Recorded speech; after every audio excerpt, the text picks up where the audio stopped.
Film പ്ലസിലേക്ക് എല്ലാവർക്കും സ്വാഗതം.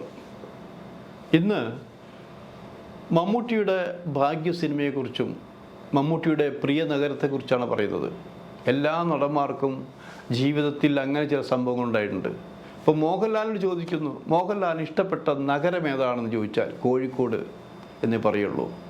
മോഹൻലാലിൻ്റെ മിക്ക സിനിമകളും ഷൂട്ട് ചെയ്തത് കോഴിക്കോടാണ്. മോഹൻലാലിൻ്റെ മിക്ക സിനിമകളും സൂപ്പർ ഹിറ്റായത് കോഴിക്കോട് ചിത്രീകരിച്ച സിനിമകളാണെന്ന് ആലോചിക്കണം.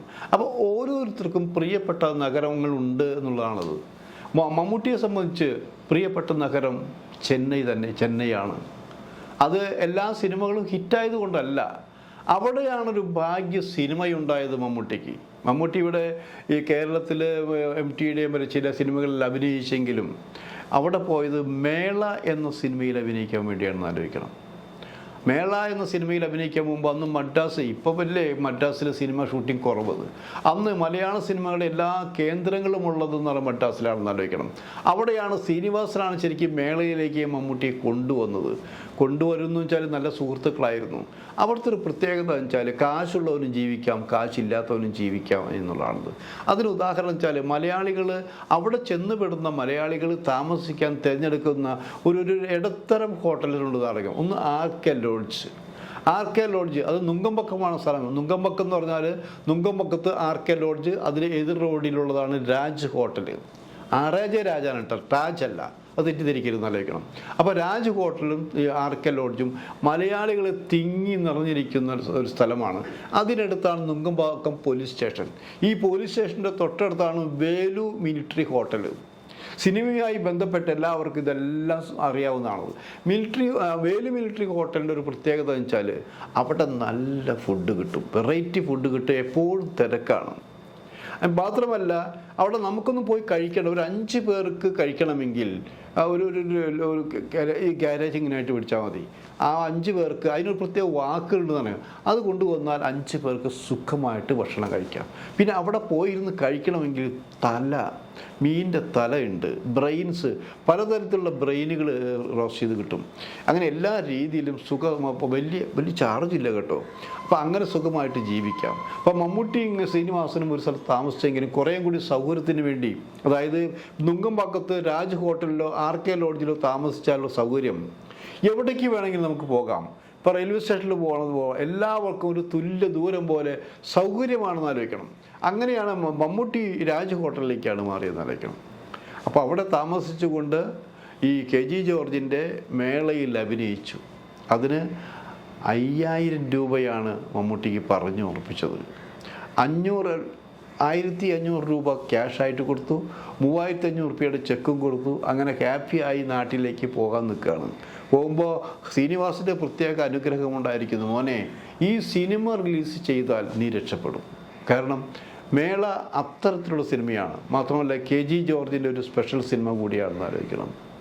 അപ്പം മമ്മൂട്ടി ഭയങ്കര ത്രില്ലാണ്, വീട്ടിലേക്ക് വിളിച്ചു പറഞ്ഞു. അപ്പോൾ ഈ സിനിമ കഴിഞ്ഞപ്പോൾ മമ്മൂട്ടിക്ക് വേറെ ആഗ്രഹം, ഇനി വരാനിരിക്കുന്ന സിനിമകൾ. അപ്പോൾ അറിയുന്നത് വെച്ചാൽ ജയനെ ഒന്ന് കാണണമെന്നുണ്ടായിരുന്നു. കാരണം ജയൻ്റെ ആക്ഷൻ രംഗങ്ങൾ മമ്മൂട്ടിക്ക് അത്രമാത്രം പ്രിയങ്കരമാണ്. ജയനൊന്ന് കണ്ടിട്ട് പോകണം. ജയൻ അവിടെ കാണാൻ പറ്റിയില്ല. പക്ഷെ നാട്ടിൽ പോകാൻ തീരുമാനിച്ചപ്പോഴാണ് പാങ്ക്രൂ ഹോട്ടലിൽ മമ്മൂട്ടിയുടെ ഇഷ്ട എഴുത്തുകാരനും ഗോഡ് ഫാദറുമൊക്കെ ആയ MT താമസിക്കുന്നുണ്ടെന്ന് അറിഞ്ഞത്. ഒന്ന് കണ്ടു കളയാം, ഏത് സിനിമയാണെന്നറിയില്ലോ. അങ്ങനെ അവിടെ പാങ്കുറിയിലേക്ക് ചെല്ലുന്നു, MTയെ കാണുന്നു. മമ്മൂട്ടിയെ കണ്ട സന്തോഷം MTക്ക്. അപ്പോൾ 2 പേർക്ക് സന്തോഷം. കാരണം മമ്മൂട്ടിയിൽ നല്ലൊരു നടനുണ്ട് എന്ന് വളരെ വ്യക്തമാക്കിയത് MTയാണ് ആലോചിക്കണം. മാത്രമല്ല ഭാവിയിൽ മലയാള സിനിമയ്ക്ക് അഭിമാനത്തോടൊരു നടനെ കിട്ടുമെന്നും MT പറഞ്ഞു കഴിഞ്ഞിട്ടുള്ളതാണെന്ന് ആലോചിക്കണം. അവർ സംസാരിച്ചു, ഏത് സിനിമയാണ് സാറിന് ചോദിക്കുന്നു. ഇത് ഹരിഹരനും ഞാനും ചെയ്യുന്നൊരു സിനിമയാണ്.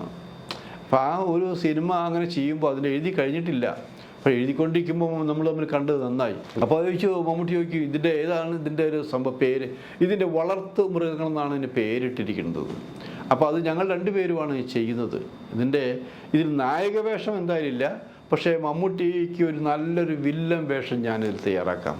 അപ്പോൾ ആ വില്ലൻ വേഷം ഏതാണെന്ന് പറഞ്ഞു കഴിഞ്ഞു. അല്ല, വില്ലൻ വേഷം ചെയ്യാൻ ഇഷ്ടക്കുറവൊന്നുമില്ലല്ലോ. അയ്യോ സാറേ, സാറിൻ്റെ സിനിമയിൽ ഒരു സീൻ കിട്ടിയാലും ഞാൻ അഭിനയിക്കുന്ന അറിയാലോ. ഈ വില്ലൻ വേഷം മോശമൊന്നുമല്ല, ഞാൻ ചെയ്യാം. അപ്പോൾ ഏത് വില്ലൻ വേഷം എന്താണെന്ന് കൃത്യമായിട്ട് ഈ MT പറഞ്ഞു കഴിഞ്ഞു. മമ്മൂട്ടി ഭയങ്കര ഹാപ്പിയായി. അപ്പോൾ അതിനിടയിൽ സംവിധാനം ഹരിഹരൻ വന്നു. ഹരിഹരനെ മമ്മൂട്ടിക്ക് പരിചയപ്പെടുത്തുന്നു. ഹരിഹരന് മമ്മൂട്ടി ഇഷ്ടമാകുന്നു. ഈ റോഡിനെ കുറിച്ച് പറയുന്നു.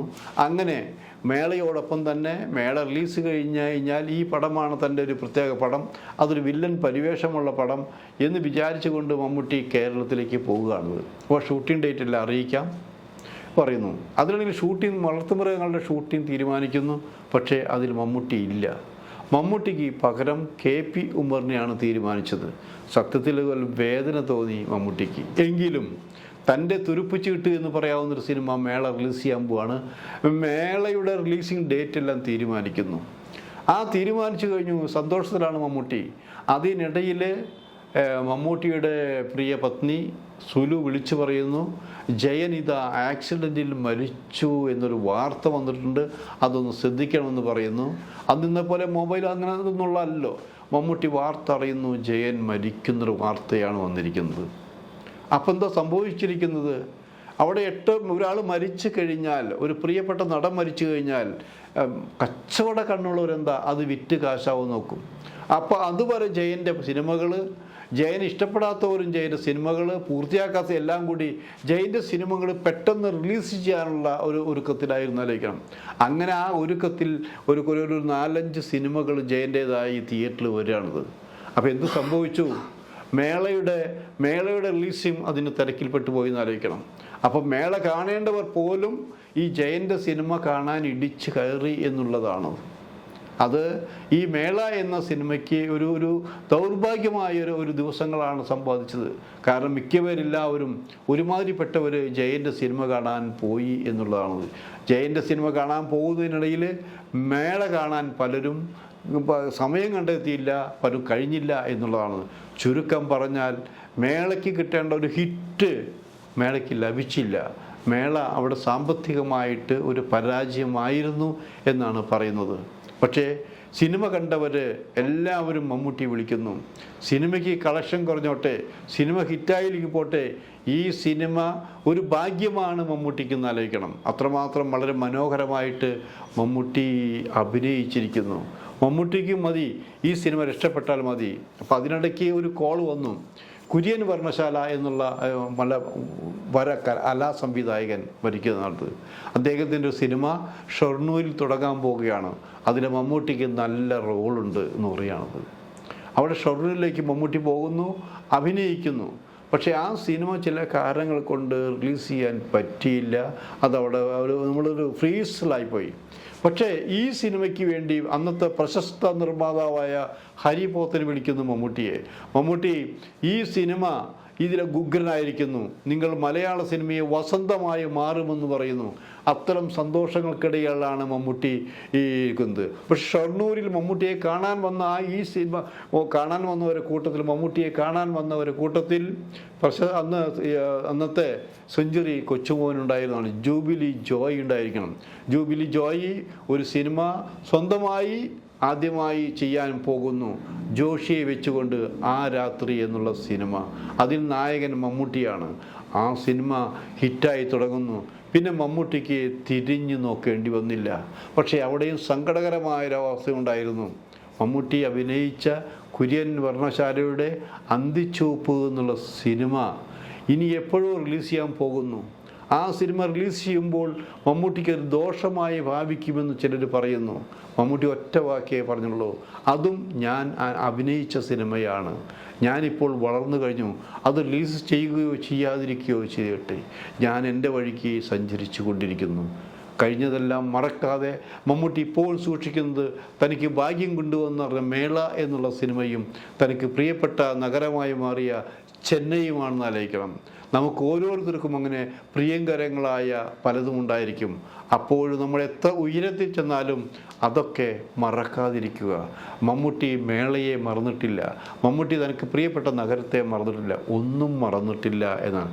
അങ്ങനെ മറക്കാതിരിക്കുന്നത് ഒരു പ്ലസ് പോയിന്റ് തന്നെയാണ്.